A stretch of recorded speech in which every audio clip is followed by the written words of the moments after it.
Hello and welcome to my YouTube channel. I'm Couch Coomer, aka Clever Sausage, and hopefully through this video series to follow, I will re-educate in order to wake up those religiously affiliated to the three most popular religions today: Judaism, Christianity, and Islam. I've mainly dealt and spent time with Christians, door knockers who came to my door trying to preach me, convert me with their holy books and their texts, and try to convince me that they have the truth, they're the true church, everyone else is wrong. So we sit down and we talk and then exchange opinions, views, perspectives, and then I tell them from my personal research, in my study, we're actually incorrect there. Someone's duping you, someone's giving you some false information. If that's the truth, right, as you state, it's established facts, it's irrefutable, it's infallible, there's no contradiction, sort of stuff. What if I went right back to the ancient texts? If I had the original manuscripts in the original languages, right, translated into English without the bias, personal flavours added, twists and all that sort of stuff, then what? What do you got to say there, right? And I say something, there's no original manuscripts, but then I present them with translation from the original manuscripts given by the original apostles, Thomas and Jude, who formed the original church in Urhai, Edessa, now modern Turkey, right? And they hid them from the Roman Catholics and Islam, therefore preserving them for over 2,000 years. And someone came along like Victor N. Alexander, the guy who translated Galilean Aramaic original manuscripts into English.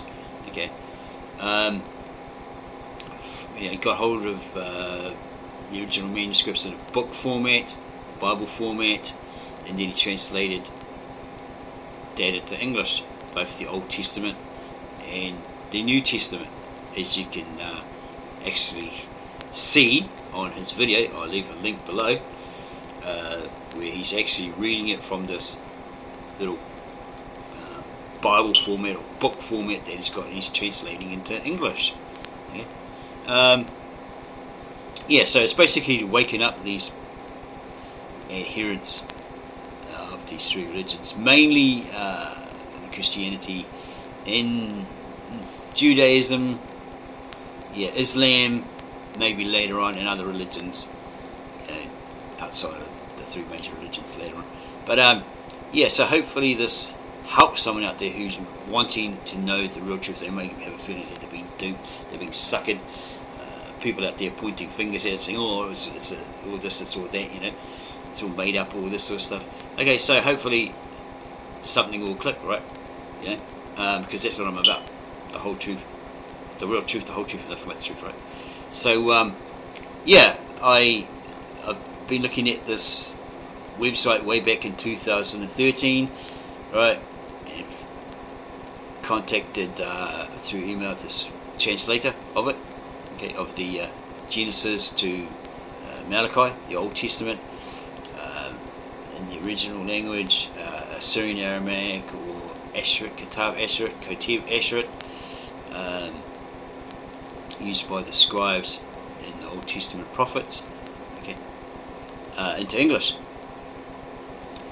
But unfortunately, probably about a year later, 2013, something like that, it was taken down, and I couldn't get there anymore, couldn't see it anymore. So what I was putting up in video format, I couldn't provide a source, right, evidence of what this guy was saying, because obviously it was down. So I couldn't contact him anymore, but I found a blog that said he was in hospital, he had some problems. He's about 60 or 70, so what do you expect? He's on meds, probably got some cognitive problems, and I found a way to look at that site again, because it's been pulled down from the internet. The translator says, it's because of Trump, because of this or that. Yeah, well, you know, it could be some med problem, cognitive problems because of the meds. I don't know. Apparently, he on this blog he said that he wanted $100 to put the site back up and all this sort of stuff. But this guy that owns this blog, I don't know. He got my suspicions because he said Victor N. Alexander's middle name was Isaac. Incorrect when I know, and it's even on the book here, the Aramaic New Testament. It's on the back or it's on the inside, and it says it's even on this website here that his middle name is Nimrud, Nimrud. He was named after his great grandfather. Right? And where does Nimrod come from? Way back in the Old Testament, right? They're all descendants of the Jews that came out of the Exodus, supposedly, right? Way back, that far back. I found a way to pull the site back up. I can't put it up online, so we can have a look at it because it's not mine, right? It's copyrighted to him. I don't think he'd be upset. He'd be quite chilled, chuffed, right, that I put it back up. But I've got to get his permission first, don't I? Anyway, let's get to it. It's not going to be in order. Maybe if I put it in as a playlist, then you'll see that it's in order, right? And you just follow that step by step. Probably from the Old Testament, Genesis, Bereshit. He's translated into English. Yeah. Okay, so the Winged Bulls of Nineveh.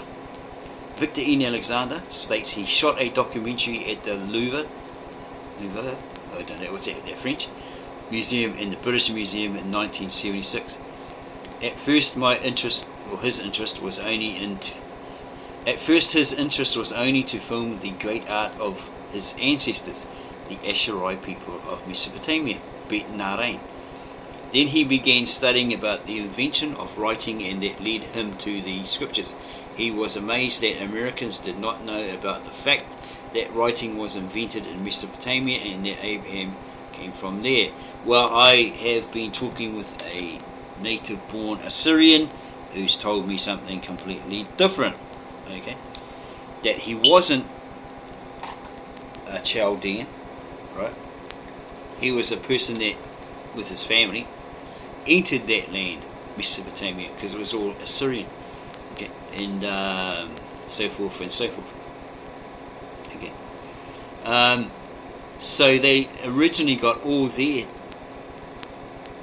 texts, their stories, right, from these Assyrians. That's why it's in the Assyrian Aramaic. Okay, or the Lishana Atika, Lishana Supriya, Kitav Asher. Okay, because apparently there's no Assyrian Aramaic, there's only Assyrian. So that's where they originally got it from. Okay, those people out there saying, "Oh, the Hebrews had it first, the Jews, whatever." Incorrect. Okay, because what? So these people are being duped, right? Yeah, they're being duped by their different belief systems, their cults, whatever.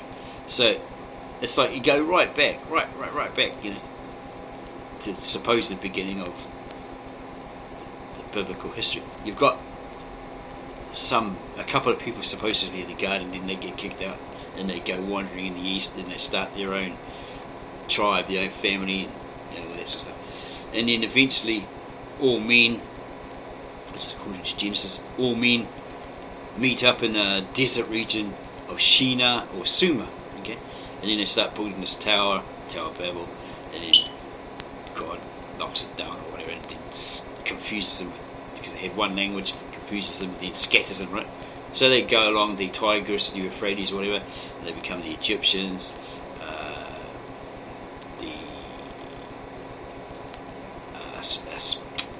they become the Sumerians, Akkadians, Babylonians, and so forth, right? So then these people write pictographs or picture language, and then they create this cuneiform text, this wedge-shaped writing on these clay tablets, and so forth, right? So these men were in Sumer or Shinar. This is an Assyrian name. This guy told me, I can't remember what it was. It's not actually Shinar, it's something else. But they gathered there, right? And it was a desert region in Assyria, right? But the Assyrians hadn't attacked anyone yet. They built their cities, their towers, whatever, their villages, whatever. But the Assyrians, as we know them, didn't come in and attack them until later on. So first you had the supposedly Sumerian was the first language ever, right? Okay, and they're not a bunch of Semitic people, they're non-Semitic. And then the Akkadians that followed them, they adopted and then adapted their language. They were Semites, okay, and then the Babylonians. Yeah, that's where the Semites come from. The Sumerians were never Semites. Go look up history, do your research. They weren't Semites, okay. But the Akkadians, who were Semitic, as I said, they adopted and adapted that to suit, to build their own culture and their religion, practices, etc. And you carried on to the Babylonians and possibly the Assyrians, right? So it all originates from the Assyrians, not the Hebrews, not the Chaldeans, and not the Mesopotamian Jews. It comes from the Assyrians. Okay, we'll look at that later on, because I've been talking to an Assyrian, native-born Assyrian, that told me the history. He was quite surprised that I, a Maori from way down in New Zealand there, actually knew a lot of this stuff. So I pointed out to him, well, you know, I've got this, what I consider him a mentor, because I learnt a lot from him, even though he's not officially my mentor, Victor N. Alexander. Okay, go have a look at his videos, and he says, yeah, he did, and he says the guy's telling the truth. Okay, so yeah. Anyway, so years ago, about 2012, 2013, I stumbled upon Victor N. Alexander's website, right, at www.v-a.com.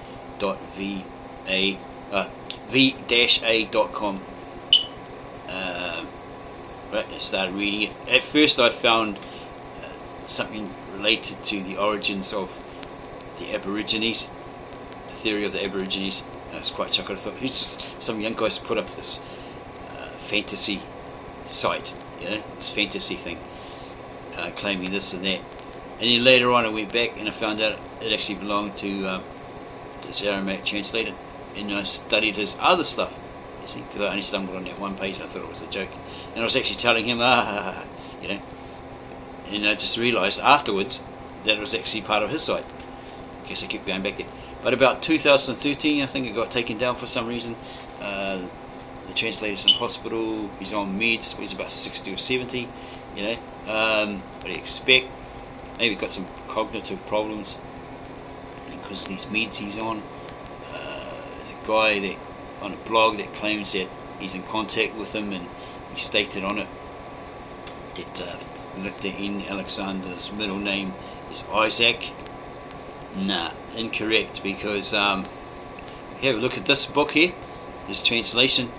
On the back of it, or on the inside somewhere, it says that his middle name is Nimrod. It even says on his website he was named after his great-grandfather, Nimrod, M-I-M-R-U-D. So how can his name be Isaac? Yeah, anyway, so hopefully what I've discovered through this Aramaic translator's translation of his website wakens people up to realise that, you know, this is from the original language of the original manuscripts, the Old Testament compiled by scribes around Edessa, Urhai or Edessa, around 800 BCE, after Jonah had gone to Nineveh and did his thing. And then the Aramaic, the Galilean Aramaic that Jesus and his 12 disciples spoke, right, original manuscripts into English, given by Thomas, the two disciples Thomas and Jude or Thaddeus, to the original church in the East that they founded, the original Apostolic Orthodox Catholic Church of the East. It could be a different name. I often get confused because there's two of them out there. Yeah, so they formed this original church of the East, and then gave these appointed priests the original manuscripts, who then hid them, therefore preserving them for 2,000 years. They hid them from the Roman Catholics and Islam. Islam really wanted their land. They didn't like the idea that they had icons in their mass So apparently they got rid of them, but they still use icons today, or pictures of the icons today. You have to go do your personal research, your own research and study on that one. Anyway, so hopefully this awakens people. It won't be in the right order. It'll only be in the right order if I put it up as a playlist. Okay, it might be quite lengthy in some parts and quite short in others. Okay, but if you really want to learn the truth, then you take the time to learn the truth, won't you? Okay, so basically he's got this. I found this one. I found a way to put the site back up. I can't put it up as you would a normal website, so everyone can have a look at it, because it's not mine, it's copyrighted to him. I'd have to get hold of him and ask him, get the permission. I think he'd be chuffed. I'd pay for it, put it up on a free site. What if I could, if I was allowed to? I might give it a try, but I'm pretty sure I'd get done for it. But it's called The Winged Bulls of Nineveh. I think this might be one of the first pages on that website. The Winged Bulls of Nineveh, where he reveals some truth. He states he shot a documentary at the Louvre. What was it, Louvre? Oh, I don't know, I don't speak French. Museum in the British Museum in 1976. At first, his interest was only to film the great art of his ancestors, the Assyrian people of Mesopotamia, Bet Nahrain. Then he began studying about the invention of writing, and that led him to these scriptures. He was amazed that Americans did not know about the fact that writing was invented in Mesopotamia and that Abraham came from there. Supposedly, I guess if all those people in Genesis met in the desert region, Shinar or Sumer, and just spoke a language, one language, there's no indication that they wrote anything down. He could be right, but he could be wrong. Okay, because obviously the Sumerians used pictograph language, right, and then they later used wedged script, right, on clay tablets, okay, cuneiform text or cuneiform text, okay, which they have records of today. And somebody like Santa Claus, looks like Santa Claus. He what's his name? I can't remember his name now. Irving Finkel.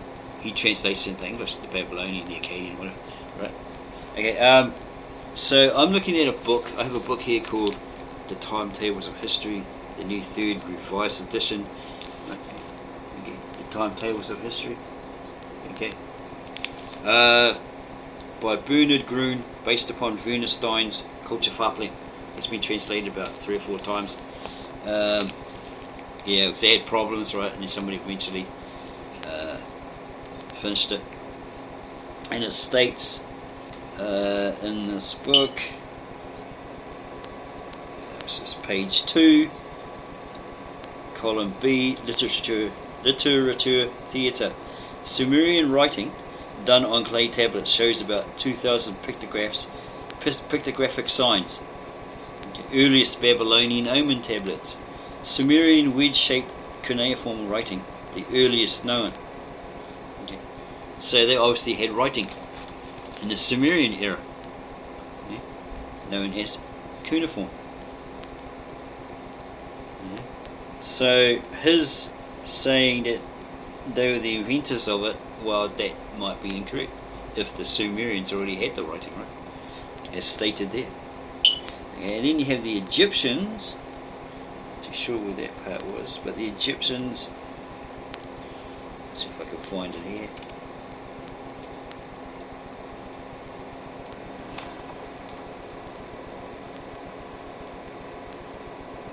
The Egyptians. It goes on about on page 3. F. Science, technology and growth. The Egyptian calendar regulated by sun and moon, 360 days, 12 months of 30 days each. Okay.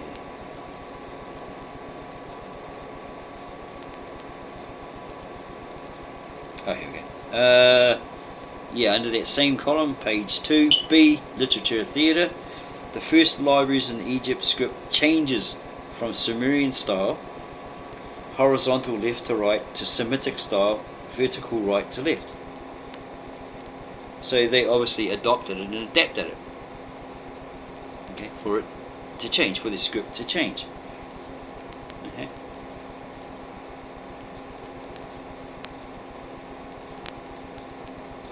Epic poetry in Babylonia celebrates recreation of the world. In Egyptian literature, lamentations and skepticism about meaning of life. Okay. See, so like as I said before, I'm trying to re-educate, awaken people to the they've been duped, to the awaken them to the truth. Okay, here in on page 3, column B, daily life. This is in regards to Noah and the flood story. Okay, it being a global event. According to this, timetables of history, it says here, disastrous floods in Mesopotamian region. So it only happened in Mesopotamia. And this guy here, Victor Alexander, on his website, which I'll point out if I can find it, actually states the same thing. The flood happened in Mesopotamic regions, in the regions of Mesopotamia. So I've come to this idea that okay, if there was a worldwide flood, it's because after the ice age, the ice caps melted and flooded, or the Sumerian myths where the supposedly Anunnaki got upset with their creations and decided we'll destroy them by flooding the whole earth, hit the polar caps with laser beam or whatever it says, and fly away and never come back. That's it, they're all gone. But supposedly a god or goddess called Anu loved them so much that he or she suggested to a certain boat builder build an ark and survive and carry on, right? And you can have a look at the Irving Finkel Noah's Ark Adventure, and he actually states that from the Babylonian cuneiform text that he's translated into English. The guy's a professor, curator or studies or whatever. Go listen to that video. Anyway, so yeah, we'll get back to this. So he shoots a documentary at the Louvre Museum and the British Museum in 1976. His first interest was only to film the great art of his ancestors, the Asherite people of Mesopotamia, Bet Narain. Then he began studying about the invention of writing, and that led him to the scriptures. He was amazed that Americans did not know about the fact that writing was invented in Mesopotamia and Abraham came from there. Well, according to this Assyrian, later born Assyrian, he says no, he didn't originally come from there. His people moved there, right? Okay.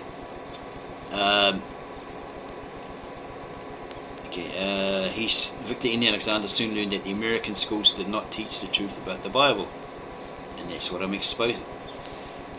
He tried to show his documentary to libraries and schools, but they all refused to consider it. He sent it to festivals, they all rejected it. He was told that the information in his documentary film was inaccurate. People just don't want it up because they've got it's fixed, right? You have to do it. You have to learn this way. If you introduce the truth, no, they don't want that truth out there. Okay, yeah, they all rejected it. He was told that the information in his documentary film was inaccurate. Today, after 30 years, he still finds 30 years or more. He still finds a great resistance toward his translation of the authentic Bible and the truth about Yahshua Mashiach, Jesus the Messiah. The American churches do not want to know the truth. Isn't that what I just said? They actually think that the New Testament was originated in Greek, and the Christians try to tell me that Jesus spoke Greek, he wrote Greek, he read from the Greek scriptures, when he didn't, because the Greeks came later on. Okay, look at St. Paul, Damascus. It was dominated by Greek-speaking people, very few Jews there, and he went and proselyted and preached his theory, his theology to those non-Jews, those Gentiles, right? Okay, the picture on the right or above here is of him getting ready to shoot the scene with the two winged bulls in the Louvre Museum. These figures are not idols. The Asherite believed in the one true God from the start. The Aramaic language was first used in Asher, Nimrod, and Nineveh from 800 BC. He, Victor Alexander, studied the ancient Aramaic language from the pictographic stage through cuneiform symbolic writing up to modern Aramaic. His translation work is authentic. He has spent most of his life studying it. This has become his life's work. It's his mission. He states on his website that's mission. He's actually got a section where it says my mission, basically. Right? Yeah. The ancient Aramaic scriptures are now accessible through this translation project. Here you can read the words of Maran or Maria, Yahshua Mashiach, our Lord Jesus the Messiah, and the sacred writings of the prophets. They are translated from the original language of the scriptures by a native Aramaic translator, Victor Alexander. The language Yahshua, or Jesus, or Ishor in Assyrian, Yesho, spoke 2,000 years ago, the language of ancient Mesopotamia and the Jewish people, the ancient Aramaic. This is the language that modern day theologians refer to as Aramaic. Victor Alexander has simply identified this language more clearly than the American churches and the Western translators of the Bible. It is wrong to call this language merely Aramaic. Aramaic is a modern language, like modern Hebrew, Arabic, Persian, etc. He's probably talking about the derivative, the Syriac, because that's the modern Aramaic. Most languages of the Middle East and the rest of the world, in fact, have evolved from this first language, the first ever spoken on earth. That's what he states. But as I put that, the Sumerians, those people that gathered in that desert, they spoke one language. Was that Aramaic, or was it something else? Okay. It is necessary to call it ancient, otherwise everyone can deny. Okay. Therefore, the language of the scriptures should be identified as ancient Aramaic.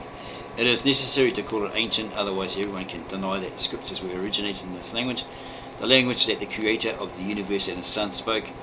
This is the language of Adam, Noah, Abraham, Isaac, Jacob, Moses, and David. It has gone through thousands of years of evolution.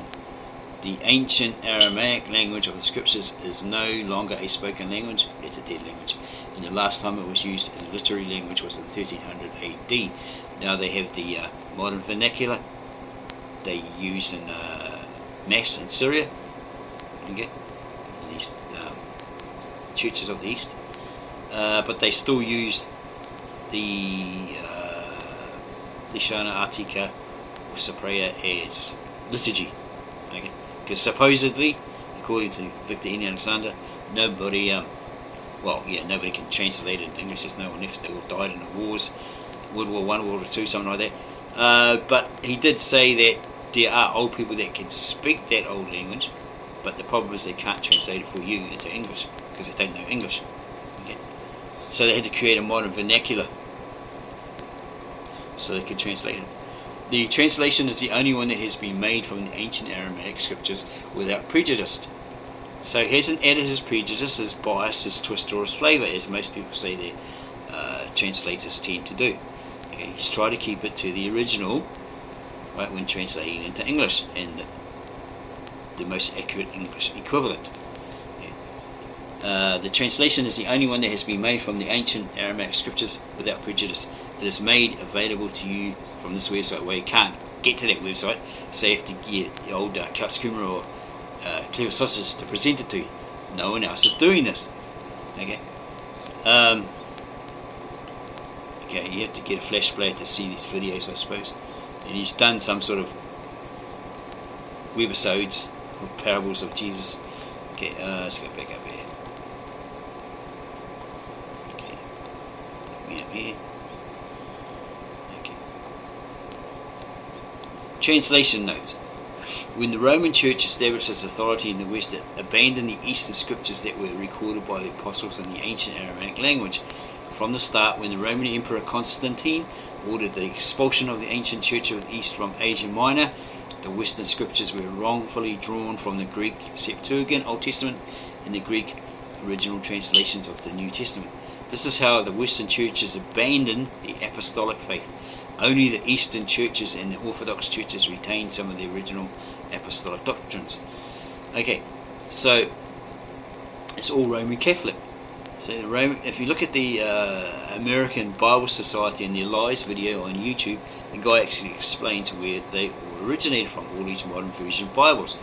The Roman Catholics have taken it from the Hebrew text, the old Hebrew text, and translated it through the Germanic, Old Germanic, into the Old Latin, through Luther, Tyndale, and so forth, and botched it up. They messed it up.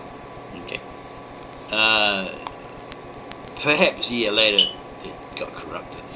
So all these Bible versions that you're reading from have been pumped up, you know, they're from the old Latin into English and pumped up by Bible societies like the American Bible Society, and they're lies. Okay. Internet reaching the saturation point. With every phenomenon of communication there comes a time when there is too much content, and so forth.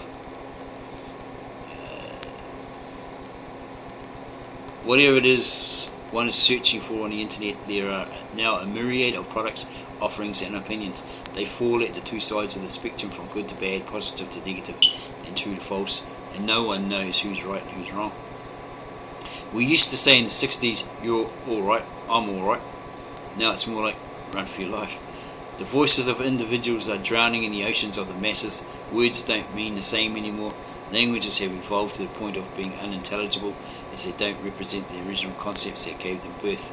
However, the internet is going to solve its own problems, just as other forms of communication solve their problems when they fail to be a meaningful expression of their creators.